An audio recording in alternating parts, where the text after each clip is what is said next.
Olá pessoal, eu sou Euriale Voidela e este é mais um episódio do podcast Comitê de Clientes lá do Portal Customer.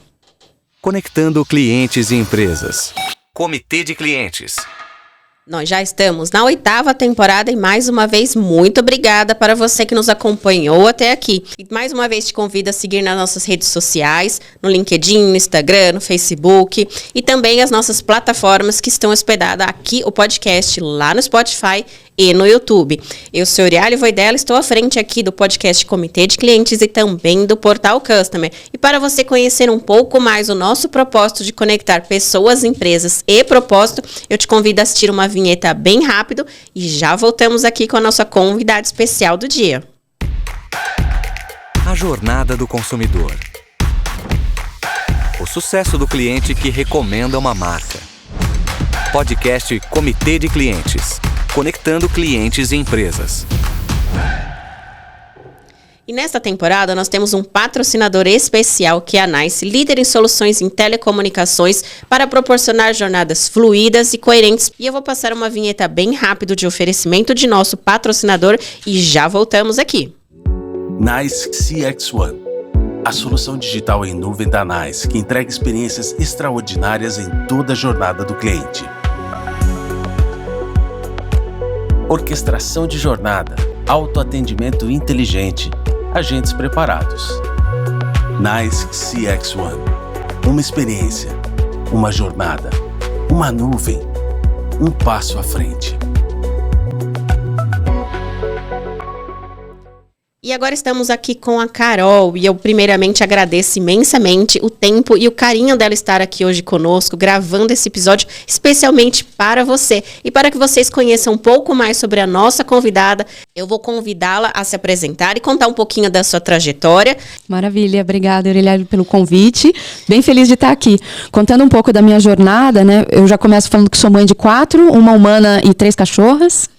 E tenho 22 anos de carreira, né? E eu gosto de contar um pouco da minha carreira porque ela é literalmente igual a tudo que a gente está vivendo. Eu consegui prever um total de 0. Então, eu comecei aos 16 como jornalista, atuava como jornalista em automobilismo, trabalhava numa assessoria de imprensa, então trabalhava com Fórmula 1, Stock Car, Truck, Rally. E aí, 4 anos depois, eu resolvi mudar para uma área bem próxima, que é a engenharia química, ou seja, nada a ver. Falei, japonesa, sei fazer conta, né? Me formei engenheira, trabalhei como engenheira para ter certeza de que a engenharia não era minha praia.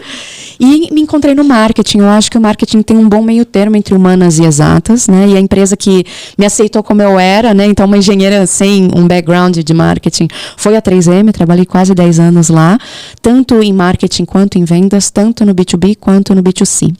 E na minha última atribuição lá, eu fazia a gestão da geração de demanda de todas as unidades de negócio B2B da 3M.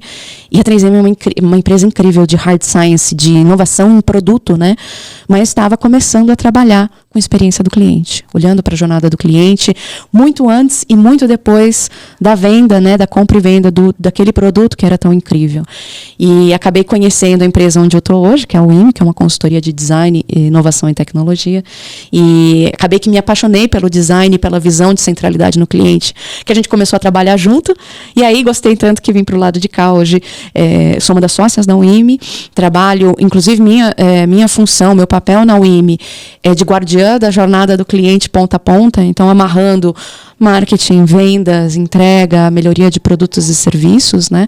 E essa mesma lógica a gente emprega também com os nossos clientes, grande parte, grandes empresas multinacionais, que têm seus desafios de quebrar silos para melhorar, né, para conseguir traçar uma estratégia centrada no cliente e proporcionar uma experiência realmente encantadora para os seus clientes. Então, resumo um pouco da ópera aqui, da jornada, e aqui estou.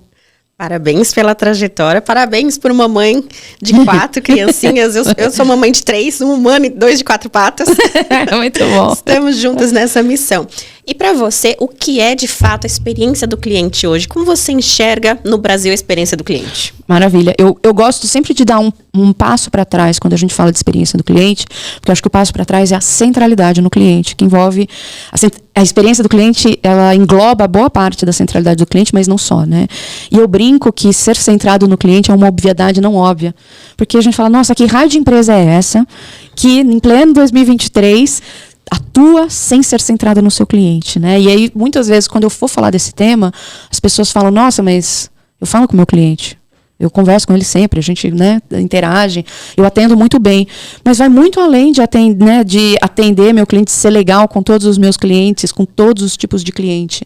É uma mudança de modelo mental grande, né? Porque eu deixo de ser centrado no meu produto, que é o meu lugar de conforto, é aquilo que eu conheço, para ser centrado no problema do meu cliente, no problema que o meu cliente quer resolver. O quanto que a gente domina o problema do meu cliente, né? E por mais que se pareça uma questão semântica, não é, porque se eu sou centrado no meu produto, eu vou morrer abraçado no poste, aqui o mundo pode acabar, o problema do meu cliente mudou e eu estou aqui, abraçado no meu produto e no meu serviço, né? Mas quando eu olho para o problema do meu cliente, quando eu centro no problema do meu cliente, eu mudo a perspectiva, que não é a perspectiva do escritório, da minha área, do conforto, mas eu olho com o olhar do cliente para a empresa. E esse é um olhar que eu não controlo, porque o cliente pode querer comprar por um canal que eu não ofereço, pode querer informação que hoje eu não tenho disponível, ele pode querer uma feature no meu produto que hoje eu não tenho. E tudo isso faz com que a gente, eu queria tanto que o cliente quisesse o meu produto, que ele conseguisse aquele meu processo de 297 etapas, que eu acho muito simples. Por que o cliente não segue, né? Então, a centralidade no cliente, para mim, ela é o cerne de uma estratégia contemporânea. Isso posto, a experiência do cliente, ela engloba uma parte muito importante, porque não é simplesmente sobre eu ter um match de proposta de valor com o meu produto, né, meu serviço resolvendo a dor do meu cliente. Não, eu preciso olhar para resolver as dores do meu cliente muito antes e muito depois. E o como eu interajo com o meu cliente é tão importante do que o que eu vendo, né? E olhar para essa jornada ponta a ponta, de forma global, né? E não com a miopia do ponto de contato, que eu brinco, né? Porque às vezes a gente fala, nossa, mas esse canal, essa comunicação, esse e-mail tá uma joia. Mas o quanto que isso está alinhado com o todo, né? Quanto que a gente olhou para o todo aqui nesse processo. Às vezes eu tenho um monte de ponto de contato muito bom, mas quando eu olho, eu tenho uma jornada saturadíssima, né? Nossa, 200 pontos de contato aqui, e eu não resolvo a dor do cliente com a conveniência, com a facilidade, com menos atritos do que o cliente gostaria de ter, né? Então, para mim, a visão de experiência do cliente é conseguir trazer a centralidade no cliente ponta a ponta ao longo da jornada, olhando para tanto para o que a gente chama de front stage ali, né, olhando para a interface com o cliente, mas também inclusive para dentro, para o backstage, que faz com que com os processos internos as pessoas e as áreas que vão conseguir viabilizar essa linha de frente, né, garantindo que eu consigo conectar o cliente do problema à solução com o mínimo de fricção possível, né, ao longo de cada momento. Você colocou alguns pontos muito importantes e que até trazem um pouco da história e da evolução do Customer Experience, que é, no primeiro momento, as empresas estavam ali drivadas sobre o produto. Uhum. O que o produto resolve de dor. E aí tinha aquela miopia, resolve de dor para a empresa ou para o cliente? Uhum. Teve essa fase ali de miopia. Ok, resolvi a dor da empresa, depois resolvi a dor do cliente. Aí passamos para o inverso. Então, vamos resolver a dor do cliente, trazer valor agregado e tracionar ali com uma mitigação dos pontos de atrito. E agora eu entendo que a gente está entrando numa terceira era, que você já citou. Ou seja, eu vou não só resolver os pontos de atrito, não só proporcionar uma jornada fluida, mas também garantir que aquele consumidor tenha a satisfação, se encante pela empresa, tenha sentimentos pela empresa, justamente porque ele conseguiu tudo isso. Ele conseguiu o valor, ele conseguiu a jornada fluida, ele conseguiu os pontos de atrito, ele conseguiu falar com o canal que ele quer falar, na hora que ele quer falar, não necessariamente no canal que a empresa acha que ela tem que colocar, que é aquela miopia. Não, eu vou atender das 8 às 5 e tá tudo bem. Tá tudo bem para quem? Só para a empresa, pro cliente. Né? Pro expediente da empresa. Né? Exatamente. E nesse ponto, você comentou de analisar todos os itens da jornada, todos os touch points. Como que você enxerga hoje a maturidade das empresas? Elas estão, de fato, olhando só um ponto? Elas estão olhando a jornada inteira? Como você enxerga o nosso mercado olhando para essa jornada do cliente? Eu acho que tem um mar de oportunidades para olhar para a experiência do cliente, como usando a jornada do cliente como uma ferramenta de gestão, de estratégia, né? Então, a primeira visão, eu acho que tem graus aqui de maturidade, né? Quando a gente vê isso e fala, nossa, entendo que isso é importante, está todo mundo fazendo, né? Então, deixa eu pegar um bom template e construir a jornada com a minha visão, que é uma proto-jornada, né? Deixa eu ver aqui o que eu acho que está acontecendo, né? Quais são as ações, os momentos do cliente, o que ele precisa, que informações ele tem, ou quais são os sentimentos, né, em cada momento da jornada, quais são os canais, quem são as pessoas influenciadoras, o que ele quer, o que cada cliente quer cumprir em cada momento da jornada, né? Como que ele avança para o próximo passo, né? Só que entre a proto-jornada e a jornada real tem um mar de coisas, exatamente, né? E aí eu acho que esse é um segundo passo, né? Falar, ok, a proto-jornada ela tem sua valia, né? Porque é a V0. Mas dali a gente começa a ver quais são as certezas que a gente tem nessa jornada, quais são as suposições, né? Aquilo que a gente, aliás, o que mais tem é suposição, né? Aquilo que a gente acha que é, mas na real, se eu fosse botar minha mão no fogo, eu não poria, né? Exatamente. E as dúvidas, gente, eu não faço a menor ideia do né? Onde a gente está desapontando, o que está acontecendo, o que o cliente quer, por que eu tenho furo no balde dessa jornada, né? Porque o cliente está escapando por aqui, né? E entre a proto-jornada e a jornada ideal, e a jornada real, você tem a oportunidade de conhecer mais profundamente esse cliente, né? Então aí já para mim é um passo 2 de querer conhecer esse cliente, né? Só que aí eu posso fazer isso tanto como uma jornada macro, estou olhando ali a jornada de interação, né, do cliente com a minha marca, com a minha empresa, mas eu posso ter uma visão micro também, que é, nossa, eu quero ver a jornada de onboarding do meu cliente em relação ao meu produto, ao meu serviço, e é aqui que a gente começa a brincar com a gestão. Né? Porque, eu tenho uma visão macro que, inclusive, me ajuda a trazer alinhamento para a organização. Eu estou tendo uma perspectiva compartilhada da visão de fora para dentro do cliente em relação à minha empresa. Né? E ali eu posso discutir com as diferentes áreas, com os diferentes times que interagem nessa jornada, para que a gente consiga trabalhar junto para melhorar essa jornada, para conseguir apoiar o cliente a ter uma experiência mais encantadora, mais fluida. Né? E aí, quando a gente começa a trabalhar isso, eu posso trabalhar no macro, a gente consegue se enxergar cada área, falar, aqui a gente está junto. Porque a primeira visão de proto-jornada é que o cliente passa pela empresa como se fosse linear, uma jornada perfeita, feliz, né? Mas na verdade, lindos da parede, uma grande joia. Nossa, funciona que beleza! Mas na verdade é uma grande zona, né? Vai e volta, né? O cliente não atua de forma linear, né? Ele vai e volta e a gente não é assim, nossa, agora é só marketing, agora é só vendas. Não, gente, eu tenho uma mistura de coisas e áreas de backstage e de frontstage. Conseguimos trabalhar junto. Só que para trabalhar junto a gente começa a projetar a jornada ideal, que para mim é um terceiro passo, né? Juntos a gente está entendendo o tamanho do buraco aqui, de uma forma macro, de uma forma micro, a gente se enxerga, a gente entende onde a gente está junto. Vamos projetar o que é a experiência ideal? Vamos, show de bola. Vamos pensar aqui, né? Como que eu resolvo esses gargalos, esses atritos, pontos de fricção? Vamos projetar a jornada ideal, a experiência ideal. Mas entre o atual e o ideal tem um gap. E eu não consigo apertar um botão, né? E falar, jornada, agora tá linda, a experiência tá maravilhosa, né? De um dia para o outro. Não, eu tenho que fazer isso de forma ágil, né? Vou escolhendo o que está doendo mais. E a lógica de priorização não é de dentro para fora, não é o que é importante para a empresa, como você mesma falou. É o que é importante para o cliente, onde está doendo mais. E aí eu uso todo o conhecimento que eu adquiri sobre o cliente, inclusive para trazer uma lógica de priorização de iniciativas de trabalho para a organização. Né? E aí sim eu começo a trabalhar, e isso é vivo, né? A jornada é viva, ela não é um PowerPoint muito bonito que fica ali, ou num quadro na empresa, não. É uma ferramenta viva, à medida que eu converso com o cliente, eu tenho pesquisa, eu tenho dado transacional, insights de vendas, de marketing, eu vou atuando, surgiu uma nova dor, isso entra no backlog, o que é mais importante, o que é menos, vamos trabalhar em conjunto para ir construindo essa experiência ideal, que inclusive vai melhorando, vai mudando e melhorando tempo a tempo, né? Então eu acho que são graus, e aí quando você chega nesse ponto em que você começa a sair do real para o ideal, você começa a ver toda essa lógica como algo estratégico para a organização, porque isso traz resultado.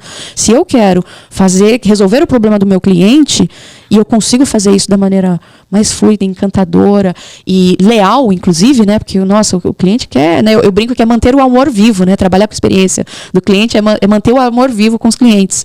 E isso traz resultado, porque o cliente não só fica, mas ele chama mais gente para a festa, né? E fala, aqui está funcionando super bem, ele conta, né? O cliente vira uma extensão do marketing da empresa.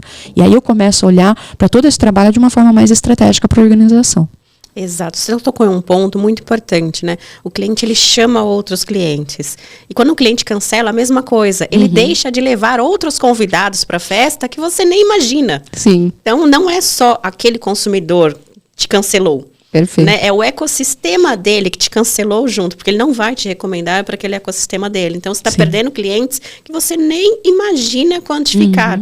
Então, é um ponto muito importante. E você comentou as 3 fases de maturidade da jornada, isso é muito relevante. E um outro ponto que eu destaco é cuidado com os achismos na jornada. Sim. Então, eu escuto muito, mas eu estou aqui há 10 anos trabalhando com esse cliente, né? Eu conheço muito bem ele. Então, quando nós vamos olhar os dados, os números, o empírico, uma pesquisa, e aí, enfim, pesquisas internas, externas, quantitativas, qualitativas, a coisa muda um pouco de figura.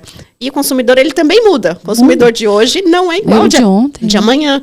Não somos os mesmos antes da pandemia, não somos os mesmos que aconteceu durante a pandemia, pós-pandemia, e agora nós estamos num segundo pós-pandemia, porque o mundo já mudou de novo. Sim. Então, essa mudança constante, ela requer um outro ponto que eu destaco, você comentou, a jornada é viva. E a persona é viva. As empresas precisam olhar para isso como uma área de fato estruturada, e a jornada ela tem que ter um dono dentro da companhia. Quem vai alimentar esta jornada, seja uma área interna, ou seja uma agência contratada externa, mas que ela precisa ter um dono. E eu sempre recomendo ter um olhar externo, porque o olhar externo, ele não vem com vícios, muitas vezes. Verdade. E o vício é perigoso. Como você enxerga este Pareto dos cuidados, dos perigos ali da jornada? Nossa, tem um monte, dá pra fazer um podcast só disso, né? Nossa, grandes flops ali, né, de construção de jornada. A primeira coisa, eu acho que assim, entre não ter nada e ter alguma coisa, por isso que eu falo, acho que é o primeiro passo. Mas ele tem um monte de viés. E para entender mais profundamente o que é a jornada de verdade, né, além de fazer um senso crítico de verdade, né, dentro de quais são as minhas posições e as dúvidas dessa jornada, de verdade, não achar que a suposição é realidade, já é um passo importante. Agora, quando a gente vai conhecer essa jornada, às vezes a gente acha que é simplesmente, e por isso que também é importante diferenciar CX de UX, né, porque às vezes a gente acha que a jornada nada mais é do que um fluxo num aplicativo, principalmente quando a gente fala de empresa de tecnologia, né? E não, eu tenho algo muito maior. E a jornada do cliente, ela vai muito além do dado transacional, quantitativo, que também é um primeiro passo. Falar, tantos clientes passaram por essa etapa, demoraram tanto tempo, tem riqueza aqui, mas o dado quantitativo, ele te mostra o quê? O que está acontecendo? É uma foto. Mas por que aquilo está acontecendo? E o porquê conta muito mais do que só o quê. Então não adianta falar, 97% dos clientes fizeram tal coisa. Mas por que fez? Como que eu faço? Como que eu ajudo o cliente? Então, qual que é o problema que fez com que ele fizesse isso, né? E para mim, essa é a beleza de trabalhar o quanti e o quali. Porque o quali vai se aprofundar no porquê. Um exemplo que eu gosto de usar, inclusive de um projeto que nós fizemos com uma empresa grande de bens de consumo, que queria trabalhar mais uma jornada saudável, né, das pessoas, né? Então, uma empresa de alimentos e bebidas, né? E aí eles falaram, não, porque se eu perguntar agora para a audiência aqui, né, quantas de vocês acham que é importante se alimentar de forma saudável? Eu acho, todo mundo acha. Inclusive, pergunta de sim ou não, todo mundo na dúvida fala o que é o correto, né? Fala, claro, nossa, super importante. Agora, se eu perguntar para você, como foi a sua última semana de alimentação? É um outro rolê, porque aí você vai falar, aí você vai conhecer a jornada, né? Aí você fala, nossa, na boa, segunda-feira, nossa, foi muito corrido, então eu peguei e pedi um iFood, um hamburgão mesmo, porque foi isso. Aí na terça-feira eu estava estressada, aí sabe o que eu fiz? Peguei uma caixa, um bombom de chocolate, comi a caixa inteira, sabe por quê? Porque eu mereço e é isso. Mas chegou na quarta-feira, eu senti tanta culpa que eu mandei um baldão de alface de salada. O que a jornada conta aqui? Que a alimentação saudável, muitas vezes, ela não é conveniente, ela não é autoindulgente, né? Ela não é prática. Então, você fala, não adianta eu lançar o melhor, né? Nossa, a barrinha mais saudável do mundo, se eu não estou olhando para como essa barrinha, né? Se ela não for conveniente, ninguém vai comprar. Se ela não for prática, também não vai comprar. Se ela não for gostosa, que é o básico, né? Também ninguém vai comprar, né? Porque eu falo, vou comer um baldão de salada porque eu mereço, né? Mas olha quanta riqueza tem em conhecer a história, né? O que é um bom dia, um mau dia, o que te fez começar essa jornada. E tem técnica para isso, para que eu tire o viés. Não é chegar para o cliente e falar, você não gosta disso, né? Porque isso é o que eu quero que o cliente diga. E o cliente vai falar, nossa, realmente não gosto. Mas será que ele não gosta mesmo, né? Então, trazer técnicas de qualitativa, desde pesquisa etnográfica, observação, shadowing, ou mesmo entrevista em profundidade, tudo isso faz com que eu descubra o que está por trás daquele o quê? Do transacional. E eu gosto de trazer uma terceira camada da pesquisa, que é a experimentação. Porque quando a gente está principalmente testando o atual e o ideal, né, a mudança para o ideal, eu tenho um monte de hipótese de solução para melhorar essa experiência. Mas quanto será que essa hipótese também é de verdade? E a gente tem um medo de testar tão grande, né? E o teste, ele nada mais é do que mais uma camada de pesquisa, com maior fidelidade.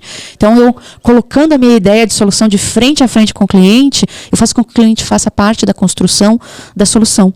E ouvir esse feedback, fazer com que esse feedback contínuo, ele atue, né, para retroalimentar a operação, para eu, na hora de eu projetar, né, uma solução que vai proporcionar uma experiência legal, eu fiz isso ouvindo o meu cliente também. Então, eu gosto de usar essas 3 camadas para que a gente consiga, da exploração mais crua interna ao conhecimento, né, dos meus dados que eu tenho. Eu componho isso com qualitativo externo, como você falou, né, para quebrar o viés interno da organização.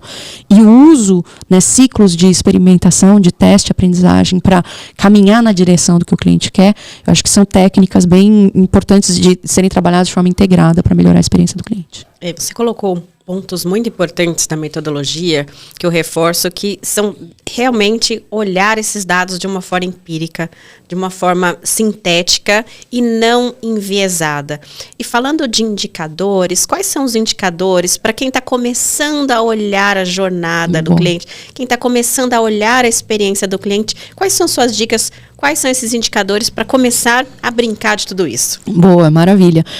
Eu gosto de falar que não existe uma receita de bolo, mas também existe muito teste. Então, entre não ter nada e ter alguma coisa, de novo, né, ter um índice, pode ser um CSAT, um NPS, pode ser um bom começo para você ter ou o nível de satisfação do cliente ali num ponto específico da jornada, que é quando a gente usa um CSAT, por exemplo, né?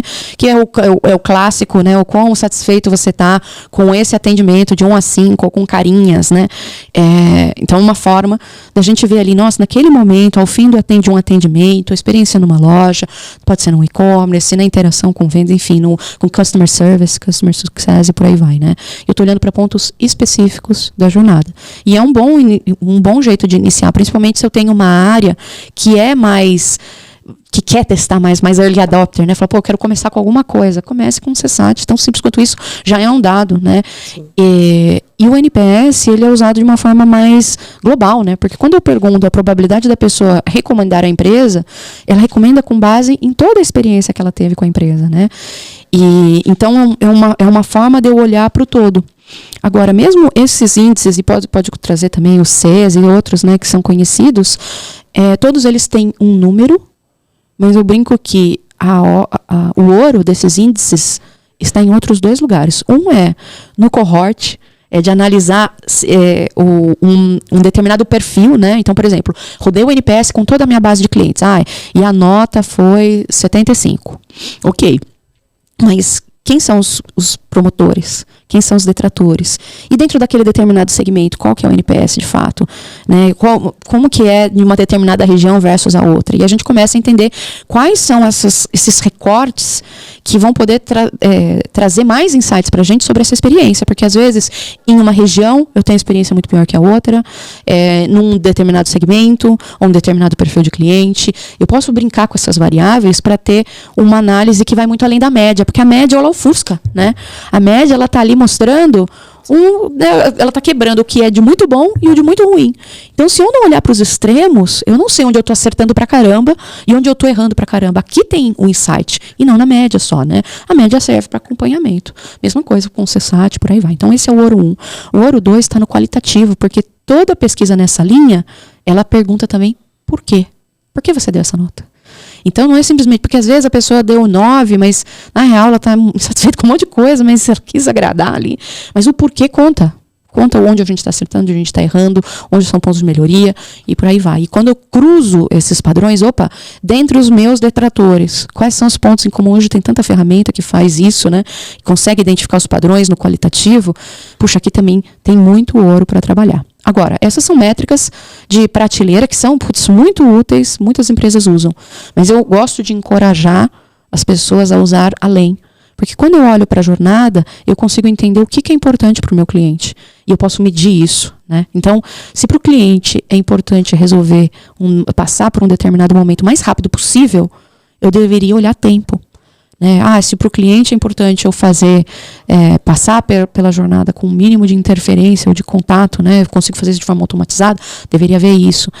Um exemplo do Netflix, por exemplo, eles pegam a métrica norte deles, o tempo que as pessoas passam assistindo Netflix. E se você olhar para essa métrica, ela engloba pontos que são chave, né? Porque quando eu olho o tempo total, eu estou olhando o total de clientes, estou olhando o total de tempo que em cada vez que eles conectam no Netflix, eles estão ali, eu fico por 1 hora, 2 horas, 3 horas, e a frequência, eu abro todo dia, né? Então é uma combinação de volume da base com tempo que eu gasto no aplicativo, com a frequência.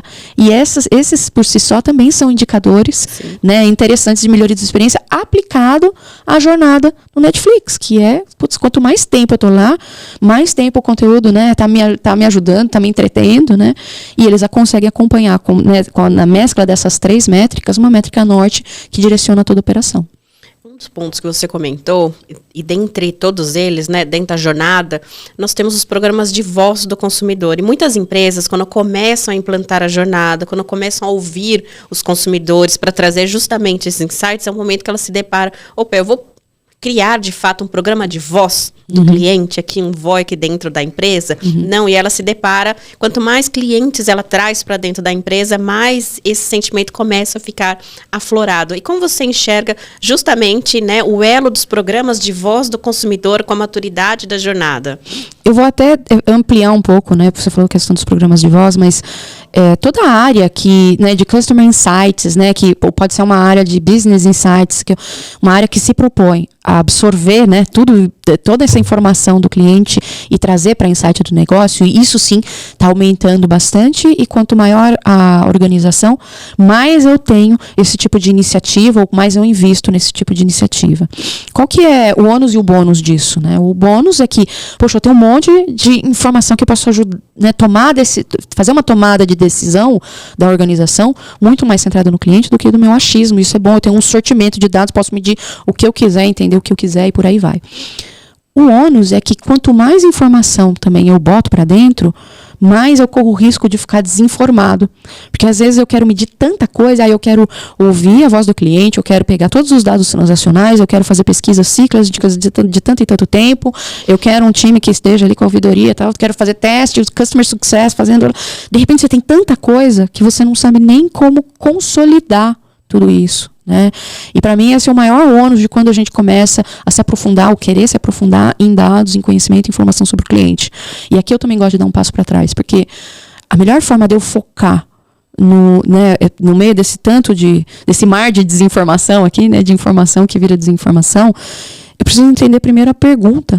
Às vezes a gente não sabe nem o que a gente quer descobrir nesse monte de dado, de tanta coisa que a gente colhe. Qual é a pergunta do negócio? Qual é a dúvida sobre o cliente? Que dúvida, que tomada de decisão que eu tenho aqui em mãos, que eu preciso, né, encontrar a resposta dentro desse mar de informação que eu tenho no cliente, né? E esse é um passo para trás que também cai na obviedade não óbvia, mas muitas vezes a gente não faz. Fala, não, eu quero mais dados, faça um monte de gráfico aqui, eu quero, peguem os quotes dos clientes que falam por que eles gostam, por que eles não gostam e tal, e aí vira uma apresentação, aí uma outra apresentação muito da bonita, né? Mas isso não ajuda na tomada de decisão do negócio. A gente faz tudo isso para que a tomada de decisão do negócio ela seja centrada no cliente. Mas para isso, eu preciso entender o que eu quero. Qual é a pergunta? A pergunta foca, a pergunta prioriza. Qual parte da jornada que eu não sei, às vezes eu não tenho a menor ideia de como ela acontece. Qual que é o canal preferencial para eu saber em qual eu invisto melhor? Né? Tem parceiros, porque a jornada não é só a empresa e o cliente. Quais outros stakeholders eu tenho aqui que vale a pena eu sentar e falar de forma colaborativa, a gente ajudar para melhorar essa jornada? Tudo isso é pergunta do negócio que eu posso responder. Mas se eu não souber a pergunta, não adianta eu ficar procurando resposta, né, sem rumo. Exatamente. E um dos pontos que faz diferença justamente na empresa, que vai consolidar tudo isso, é ter uma governança de clientes estruturado. Isso faz muita diferença hoje, e esta governança de clientes estar alinhada com os planos estratégicos do Conselho Administrativo, estar alinhada com os stakeholders, justamente para condensar essa massa de iniciativa que cada vez mais está comum. Né? Em algum momento você citou que hoje está na moda. Então, algumas empresas estão na moda mapear jornadas, está na moda fazer CX, CX, mas o porquê que você precisa fazer isso, empresa. Quais são seus planos estratégicos? Aonde você quer chegar? Aonde você está? Muitas vezes a empresa, ela ainda tem isso um pouco míope. Aonde você está e aonde você quer chegar? E aí a tecnologia, a experiência do cliente, toda essa estratégia, ela vai fomentar com que você chegue mais rápido nesse plano estratégico. Mas aí é importante que a empresa tenha esse plano de governança de clientes. Acho que essa é uma das grandes tendências agora, é a gente, de fato, ter governança de clientes estruturadas no ponto de maturidade que nós estamos. Ter comitês de clientes, mas comitês, quando eu falo comitês, são comitês ligados ao conselho administrativo. Assim como a gente tem comitês de compliance, comitês financeiros. Não, quando eu falo comitê, não é um comitê de um grupo de pessoas para resolver ação, é um comitê estratégico ligado ao conselho administrativo, assim como a gente tem um comitê financeiro. Então, esse consolida toda esta massa de dados para dar um drive estratégico para a empresa. Sim. E aí dá um norte. Como você enxerga essa maturidade junto aos stakeholders, conselhos administrativos? De fato, eles entendem que CX é importante e vital para as companhias hoje? Ou ainda mais ou menos? E aí, para mim, eu acho que é uma diferença de maturidade. Quando você consegue conectar a experiência do cliente com a estratégia do negócio, é quando você já está no ápice. Mas para isso, como você mesma falou, eu preciso que esse tema, ele tem uma importância no C-level da organização, né? Então, por isso que em muitas organizações você já vê Chief Customer Officers, né? Então, que é uma área que está olhando de forma transversal. É um pouco da minha visão hoje dentro da Imlógica, que eu estou falando de uma empresa de médio porte, né?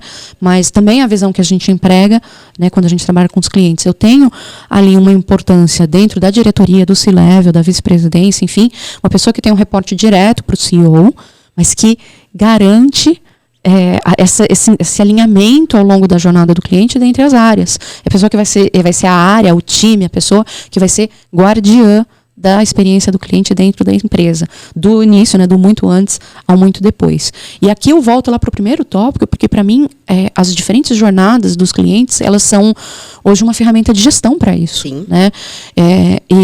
Hoje eu tenho algumas palestras, eu comento, não é só sobre o problema que eu quero resolver, mas é sobre qual jornada eu quero resolver enquanto organização. Então, por exemplo, se eu quero um pão na chapa, olha quantas formas eu tenho de comer um pão na chapa, né? Eu posso pegar o pão de ontem, que está em casa, fazer uma manteiga, fazer na chapa, fazer em casa, beleza. Posso pedir no iPhone, no delivery, o pão e faço em casa também. Eu posso pedir o pão na chapa pronto, né? Pelo iFood, beleza. Eu posso ir na padaria da esquina e comer um bom pão na chapa. Ou posso fazer com que alguém faça um pão na chapa para mim.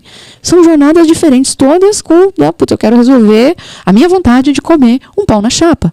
Qual é a jornada que eu, enquanto empresa, resolvo? Um exemplo que eu gosto de contar é o exemplo do Carvana. Não sei se você conhece essa empresa. Uma startup americana que vende um produto comum, que é o carro. Né? Mas o jeito que eles vendem o carro é diferente. Porque a proposta de valor deles é vender o carro igual eu compro uma blusinha na Dafit, entendeu? Você fala, eu entro lá. Então eu vou entrar no site do Carvana e falar, eu quero um Toyota Corolla prata, de banco de couro, ano tal, e eu quero que chegue aqui na minha casa, sexta-feira, às 10 horas da manhã, com tudo resolvido. Para quem é essa jornada? Para mim, inclusive, porque eu não gosto de ir na concessionária, eu vejo o carro como um utilitário, essa jornada é para mim. Mas ela talvez não seja pro meu marido. Putz, meu marido curte ir lá e ver o carro, olha um, olha outro, tarará, tarará. Eu falo, qual que é o melhor modelo aqui? Eu adoraria comprar e fugir daquelas 200 mesinhas no fim, que você compra o carro. Aí você passa na mesinha da cristalização, do seguro do emplacamento, não sei o quê. Eles resolvem tudo. Então é para aquela pessoa que fala, gente, eu não vejo nenhum prazer de ir para a concessionária. Essa é a jornada que eu quero resolver. Todo mundo tem clareza dentro da organização quem é o perfil de cliente que quer passar pela jornada que eu ofereço, porque eu não vou conseguir. Eu falo que quem é tudo para todo mundo não é nada para ninguém. Então, saber quem são os meus melhores perfis de cliente, qual é a jornada desses melhores perfis de cliente, como eu atuo nessas jornadas, é um ponto estratégico importantíssimo. E essa visão não pode ser diferente em marketing, em vendas, em produto, em tech. Sim. Porque, e é geralmente o que acontece nas organizações, né? Cada um faz a sua jornada, é a minha visão. Não, gente, por isso que eu volto para a jornada como uma ferramenta de gestão. As diferentes jornadas, eu posso ter um backlog, um repositório de jornadas, mas elas estão no mesmo lugar. É um conhecimento transversal, alinhado. Eu uso como uma ferramenta literalmente de alinhamento sobre o cliente, sobre como a gente vai atuar com o cliente, sobre como eu priorizo o que é importante para o cliente. Isso é um alinhamento estratégico, uma governança incrível. Eu tenho que ter até uma lógica de gestão do conhecimento que facilita, tanto que hoje em dia a gente fala inclusive em Research Ops, né, que eu trabalho o conhecimento de diversas fontes de pesquisa de uma tal maneira que eu acesse rápido por cluster, por tipo, né, enfim, e eu consigo fazer o melhor recorte para a minha tomada de decisão. Tudo isso precisa estar debaixo de uma gestão de conhecimento única, de uma governança única. Se a gente não tem isso, o que a gente vai cair no erro de sempre, que é cair nos silos. E essa é uma lógica industrial, é a lógica de produto, né, que passa por uma etapa, outra etapa, outra etapa, outra etapa. Não funciona mais assim, né? Estou olhando para um organismo vivo, inclusive minha própria organização. Exatamente.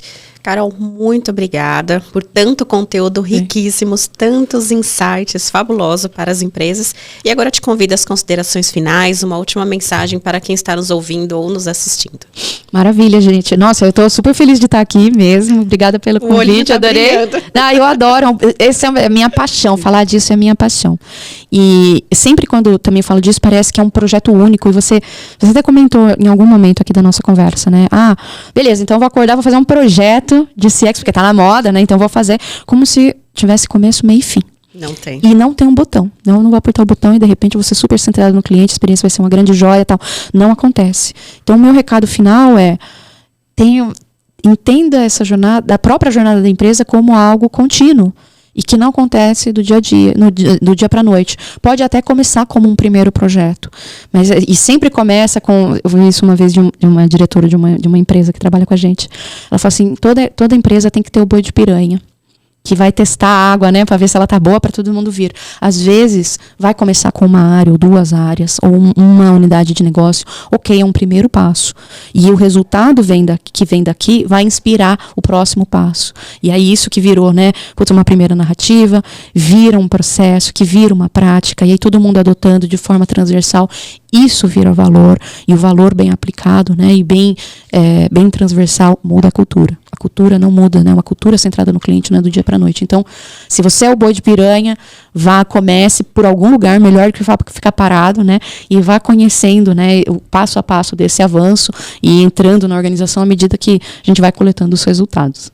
Mais uma vez, muito obrigada e parabéns por tanto conteúdo e toda a sua trajetória profissional. Eu que agradeço. Até a próxima. Até a próxima. Pessoal, este foi mais um episódio do podcast Comitê de Clientes lá do Portal Customer. Mais uma vez, eu te convido a seguir em todas as nossas redes sociais, no LinkedIn, no Instagram, no Insta. Nós vamos deixar os links aqui na bio. Também vamos deixar todos os dados para você seguir e acompanhar o trabalho brilhante da Carol. Vamos deixar a bio dela aqui também nos nossos comentários. E eu sou Euriale Voidella e até o próximo episódio do podcast Comitê de Clientes. Te espero lá, pessoal. Tchau, tchau. Comitê de Clientes, uma produção do Portal Customer. Oferecimento customercentric.com.br. Especialista em criar experiências incríveis.